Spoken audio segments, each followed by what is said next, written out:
નમસ્કાર સરકારી કર્મચારી પેન્શનર મિત્રો, સ્વાગત છે તમારું આપણી આ યુટ્યુબ ચેનલમાં જેનું નામ છે ગુજરાતી જીકેની જમાવટ। તો નવરાત્રી પહેલાં જ સરકાર દ્વારા કર્મચારીઓ માટે મહત્વપૂર્ણ લાભ જાહેર કરવામાં આવ્યો છે।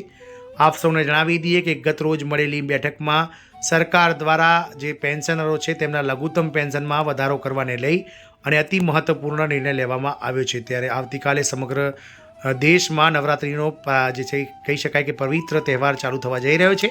ત્યારે નવરાત્રિના તહેવાર પહેલાં જ રાજ્ય સરકારે આ વિભાગના અલગ અલગ જે વિભાગોમાં કામ કરતા જે પેન્શનરો છે કે જેઓ 7મા પગાર પંચ અંતર્ગત લઘુત્તમ પેન્શન ખૂબ જ ઓછું મેળવી રહ્યા છે તેવા કર્મચારીઓને લઘુત્તમ પેન્શનમાં વધારો કરવાને લઈ અને સરકાર દ્વારા મહત્વનો ઠરાવ મંજૂર કરવામાં આવ્યો છે। તો જાણીએ વિડીયોમાં વિગતવાર કે સરકાર દ્વારા કયા કયા વિભાગોમાં કામ કરતા અને કયા કયા વિભાગોમાંથી નિવૃત્ત થયેલા પેન્શનરોના લઘુત્તમ પેન્શનમાં વધારો કરવાનો નિર્ણય લેવામાં આવ્યો છે અને લઘુત્તમ પેન્શન કેટલા રૂપિયા નક્કી કરવામાં આવી છે તેને લઈ અને આજના વિડીયોમાં વિગતવાર ચર્ચા કરીશું। તો વિડીયોના અંત સુધી બન્યા રહો।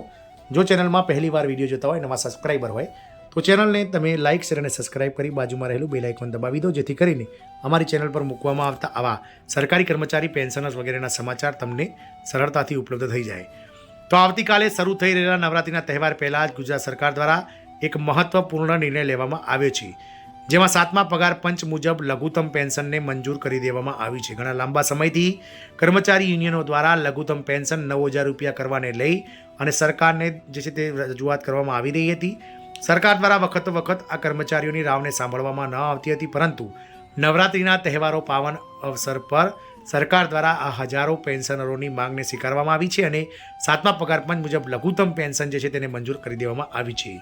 તો ગુજરાત સરકારના નાણાં વિભાગ દ્વારા એક પરિપત્ર ઠરાવ પસાર કરવામાં આવ્યો છે, જેમાં 7મા પગાર પંચ અનુસાર માસિક લઘુત્તમ પેન્શન રૂપિયા હવે 9,000 સુનિશ્ચિત કરવામાં આવ્યું છે, જેનો અમલ 1 ઓક્ટોબર 2025થી કરવામાં આવશે।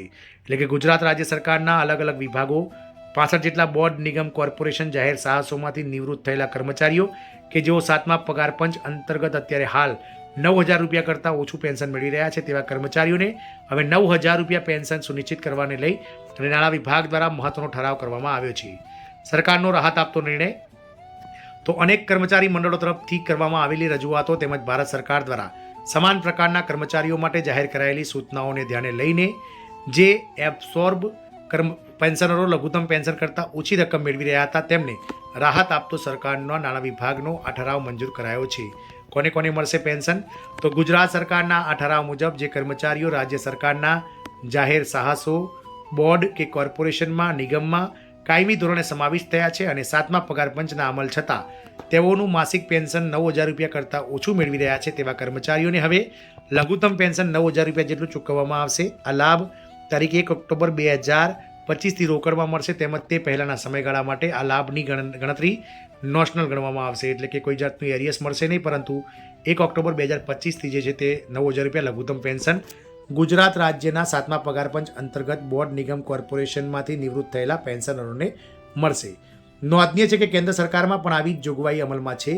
જ્યારે કેન્દ્ર સરકારના કોઈ કર્મચારીને જાહેર હિતમાં કોઈ બોર્ડ કે નિગમમાં સ્થાયી રીતે સ્થાનાંતરિત કરવામાં આવે છે ત્યારે તેમની અગાઉની સેવા માટે પેન્શનના પાત્ર ગણવામાં આવે છે। જો તેમણે પેન્શન માટેની લાયકાત પૂર્ણ કરે ત્યારે કેન્દ્રીય પેન્શન નિયમો હેઠળ આવા કર્મચારીઓને નિવૃત્તિ બાદ માસિક પેન્શન, ગ્રેજ્યુટી અને અન્ય લાભો મેળવવા પાત્ર તેઓ બને છે।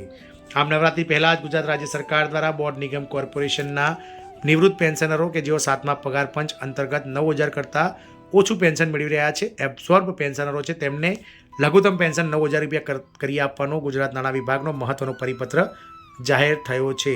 તો બોર્ડ, નિગમ, કોર્પોરેશનના કર્મચારીઓ અને પેન્શનરો આનંદો, કારણ કે હવેથી લઘુત્તમ પેન્શન 9,000 રૂપિયા તમામ નિવૃત્ત થનાર કર્મચારીઓને મળશે। જય હિન્દ, અસ્તુ।